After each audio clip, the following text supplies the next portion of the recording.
In the tranquil courtyard of an ancient monastery, nestled deep within the mountains, a new disciple named Ananda had just completed his morning chores.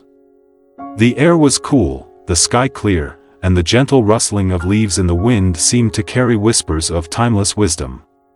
Today was a special day, for Ananda had been granted his first private audience with the Venerable Master, a revered monk who had guided many souls along the path of enlightenment.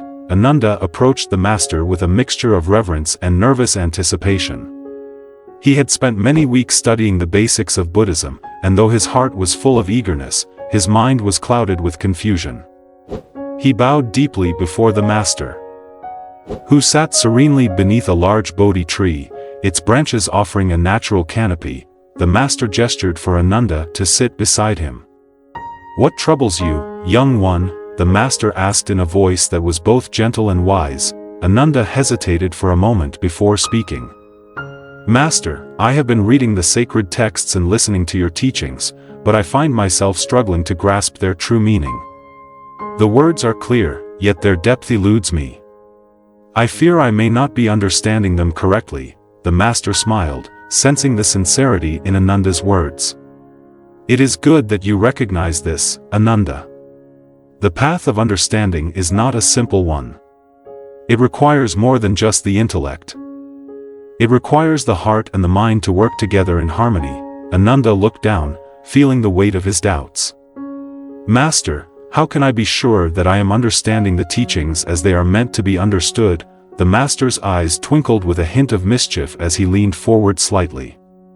"Let me tell you a story, Ananda, a story that has been passed down through the generations. It is known as the parable of the poisonous snake." Ananda's interest was piqued.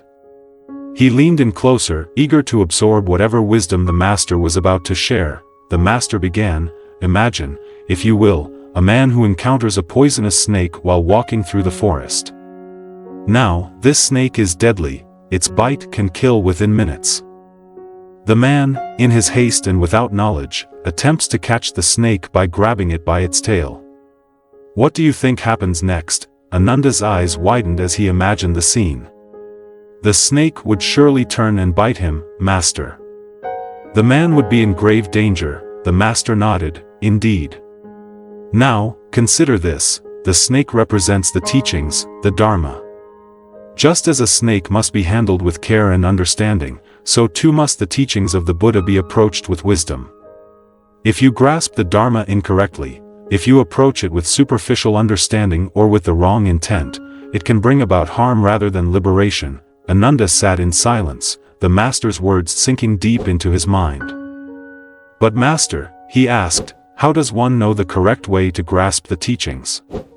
How can one handle the snake without being bitten?" The Master's expression softened, and he spoke with great care. "To grasp the teachings properly, Ananda, you must approach them with humility, patience, and a sincere heart. You must seek guidance from those who have walked the path before you and be willing to let go of preconceived notions. The snake, when handled correctly, can be subdued and rendered harmless. Similarly, the Dharma, when understood correctly, leads to the cessation of suffering." The Master paused, letting the weight of his words settle before continuing. "Remember, Ananda, the teachings of the Buddha are like a map, guiding you through the terrain of suffering to the destination of enlightenment. But a map is only useful if you know how to read it. The path it depicts is not always straightforward, and there are many pitfalls along the way. Your task, as a disciple, is to learn how to navigate this path with wisdom and care." Ananda felt a sense of clarity beginning to form within him, like the first light of dawn breaking through the darkness. "I understand now, Master," he said quietly. "The teachings are not just words to be memorized, they are truths to be lived, to be experienced with the fullness of my being." The Master smiled warmly, pleased with Ananda's insight. "Yes, young one. The teachings are a living practice. As you continue on your journey, keep this story close to your heart. Let it remind you that the path to enlightenment is one that requires both wisdom and caution, for even the most precious teachings can become dangerous if misunderstood." With these words, the Master rose, signaling the end of their conversation. Ananda bowed deeply once more, his heart now filled with a renewed sense of purpose.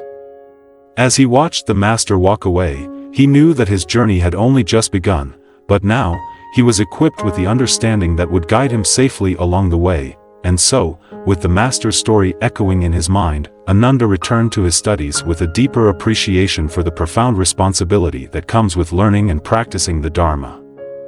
Impermanence and non-self, the roots of transformation. In the profound teachings of the Buddha, the concept of impermanence is not the origin of suffering, as is often misunderstood, but rather the very foundation of transformation and peace. Impermanence is the driving force behind change, enabling afflictions to be transformed into enlightenment. It is through the transient nature of existence that a seed can sprout, a child can grow, and illness can be healed. The Buddha discerned that within us, there is no unchanging essence, no eternal self. Instead, what we identify as the self is but an aggregation of the five aggregates: form, feeling, perception, mental formations, and consciousness, each in constant flux from moment to moment. Impermanence, therefore, denies the existence of a permanent self because the self is mistakenly believed to be something enduring and stable. Thus, non-self and impermanence are intrinsically linked. Wherever there is impermanence, there too is non-self. The notion of a soul or a permanent entity is not consistent with this understanding. In the Milinda Panha, a dialogue between the monk Nagasena and King Milinda, Nagasena adeptly avoids a direct answer when asked whether the soul and the body are one or two, illustrating that the truth transcends dualistic notions of unity and separation. The Buddha's insight into non-self, or anatta, reveals that clinging to the idea of a permanent soul is an error. In reality, there is no eternal soul, no fixed self. The unanswerable questions, 14 dilemmas and the philosophy of the middle way. The Buddha, in his infinite wisdom, refrained from answering 14 metaphysical questions because he understood that these questions were rooted in the dualistic frameworks of birth and death, existence and non-existence. Questions such as, is the world eternal or not, or, does the Tathagata exist after death, are unanswerable within the context of ultimate truth. These questions presuppose that the world, the Tathagata, or the soul are permanent entities with an inherent self, a notion the Buddha had already dispelled. According to the Buddha, the world is not a fixed entity. It cannot be accurately described as finite or infinite, eternal or impermanent, because all these concepts are based on the delusion of a self. The Buddha transcended these dualistic constraints and discovered the middle way, a path that avoids the extremes of eternalism and nihilism, leading to the cessation of suffering. Enlightenment, consciousness and the cosmos. The Buddha's philosophy of enlightenment did not concern itself with altering the material world but rather emphasized the transformation of the mind. Science, with its understanding based on the principle that the mind knows objects, posits that reality is the material world and that the path to ending suffering lies in changing the external world and living conditions. However, the Buddha, through observing the interaction between the six senses and their corresponding objects, realized that reality is not found in external objects but in sensations, in the mind itself. The Buddha's enlightenment was centered on the mind, not the world or the universe. The Four Noble Truths, the truth of suffering, the cause of suffering, the cessation of suffering, and the path leading to the cessation of suffering, are all intimately connected to the mind, not to external objects or the world. The path to liberation, as taught by the Buddha, is an internal journey, a transformation of the mind, rather than an external quest to change the material world. The practicality of the Buddha's teachings, avoiding misunderstandings. In his endeavor to share the Dharma, the Buddha was acutely aware of the potential for misunderstanding. The allegory of catching a snake illustrates this concern. If one does not know how to catch a snake correctly, they may be bitten and suffer harm. Similarly, if we do not understand the Buddha's teachings correctly, they could lead to harm rather than enlightenment. The Buddha's teachings, though profoundly beneficial when understood and applied correctly, can become dangerous if misinterpreted or misused, much like medicine that can heal but can also kill if administered improperly. The Buddha also emphasized that when teaching the Dharma, one must be skillful and attuned to the psychology of the audience, ensuring that the message is not distorted by personal biases or misunderstandings. The relationship between the teacher and the listener is crucial in this process. The teacher must understand the listener's mindset and communicate in a way that resonates deeply.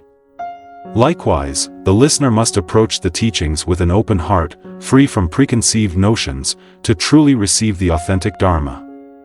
Without this mutual understanding, the teachings can be misinterpreted and lead to further delusion rather than liberation.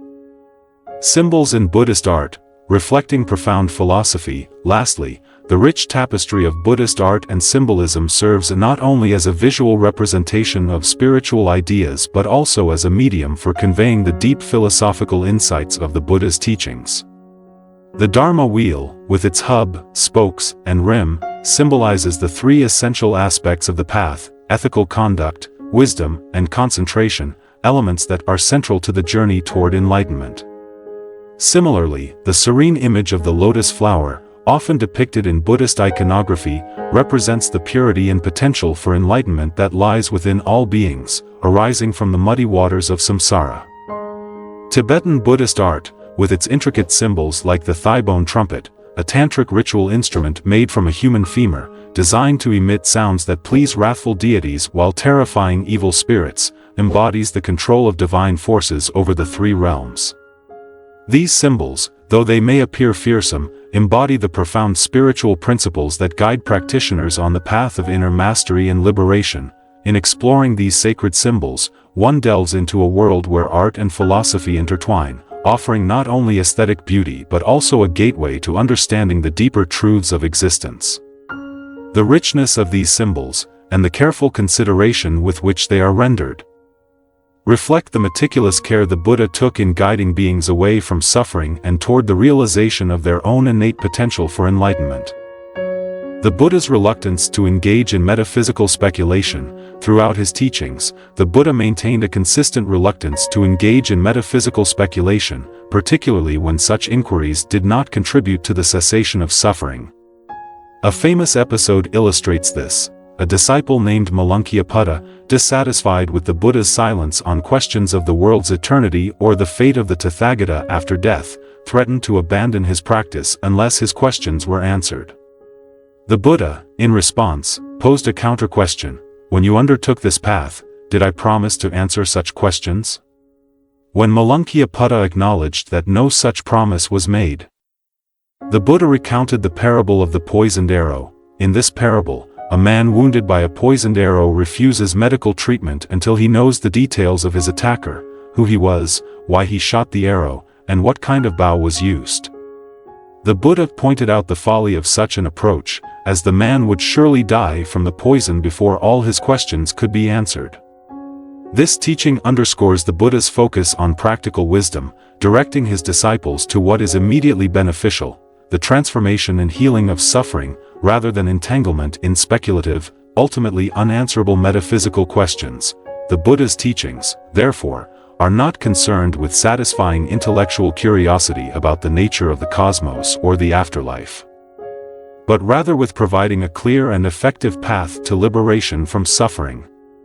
His decision not to address certain questions was not due to ignorance but to a profound understanding that these questions could not be answered within the dualistic framework of ordinary thought. A philosopher's reflection on the limits of language and thought. In his dialogues, the Buddha often highlighted the limitations of language and conceptual thinking. The well-known simile of the handful of leaves illustrates this point vividly. Holding a handful of leaves, the Buddha asked his disciples whether the leaves in his hand were more or fewer than those in the forest. When they answered that the leaves in the forest were far more numerous, the Buddha affirmed that what he had taught was like the few leaves in his hand, compared to the vast amount of knowledge that he had not taught. The reason for this, he explained, was that only the teachings that directly contribute to the cessation of suffering are of ultimate importance. Everything else, though it may be known, is secondary and unnecessary for the path to liberation. This reflection invites us to consider the vastness of the Buddha's wisdom and the selectivity with which he imparted it. His teachings are like a map, guiding us through the terrain of suffering to the ultimate goal of liberation. However, like any map, they are a simplified representation, focusing only on the essential features needed to reach the destination.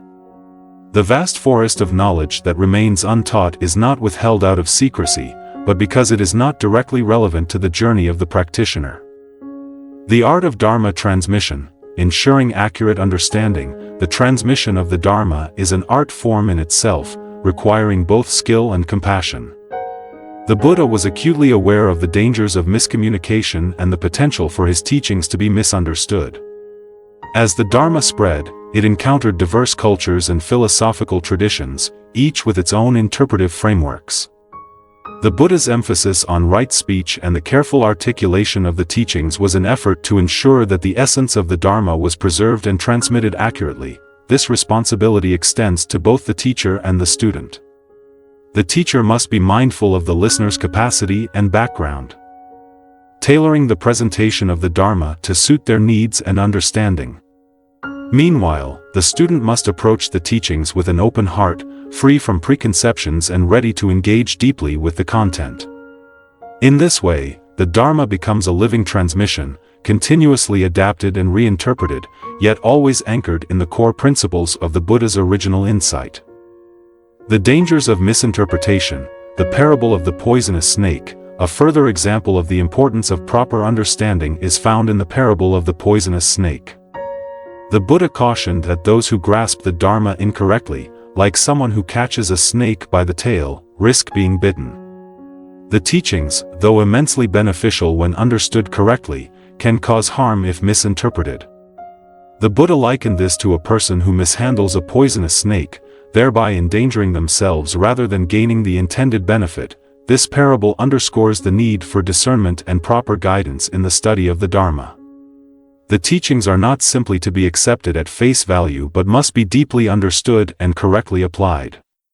Just as a skilled snake handler knows the proper way to catch a snake, so too must a practitioner approach the Dharma with wisdom and care.